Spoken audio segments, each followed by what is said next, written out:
Udah pada tahu belum kalau cerita ini kisah nyata? Jangan lupa subscribe ya.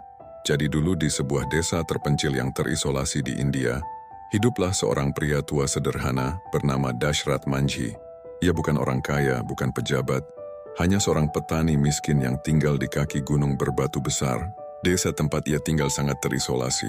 Untuk pergi ke kota terdekat, orang-orang harus memutar sejauh 70 km, hanya karena ada gunung besar yang memisahkan desa dari jalan raya. Akibatnya, banyak warga sulit mendapatkan pendidikan, pelayanan kesehatan, bahkan makanan. Dashrath mencintai istrinya, Falguni Devi, lebih dari apapun. Namun suatu hari istrinya jatuh sakit. Ia membutuhkan pertolongan medis. Tapi karena jarak terlalu jauh, ia tidak sempat dibawa ke rumah sakit tepat waktu. Sang istri akhirnya meninggal di pelukannya. Kehilangan itu menghancurkan hati Dashrath. Malam demi malam ia menangis, menyesali bahwa hanya karena gunung batu itu, ia tak bisa menyelamatkan wanita yang paling ia cintai. Namun dari rasa sakit itu lahirlah tekad.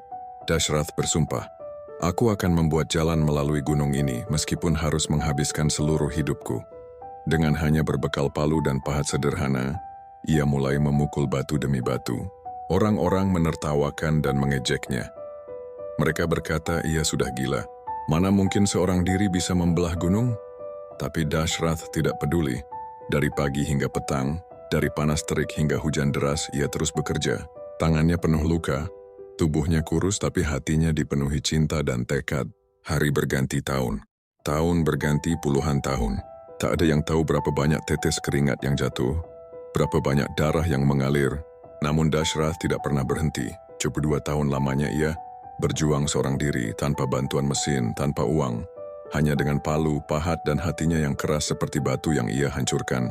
Dan akhirnya jalan itu benar-benar terbuka. Dari yang tadinya 70 km, jarak tempuh ke kota hanya menjadi 1 km saja. Seluruh desa bersorak bahagia. Kini anak-anak bisa sekolah, orang sakit bisa cepat dibawa ke rumah sakit, warga bisa membawa hasil panen ke pasar lebih mudah. Dashrath Manjhi yang dulu dianggap gila, kini disebut sebagai pahlawan. Ia meninggal pada tahun 2007, tapi namanya tetap hidup sebagai simbol cinta, pengorbanan dan keteguhan hati. Dunia mengenalnya sebagai The Mountain Man, kakek yang dengan cinta dan tekadnya membelah gunung seorang diri.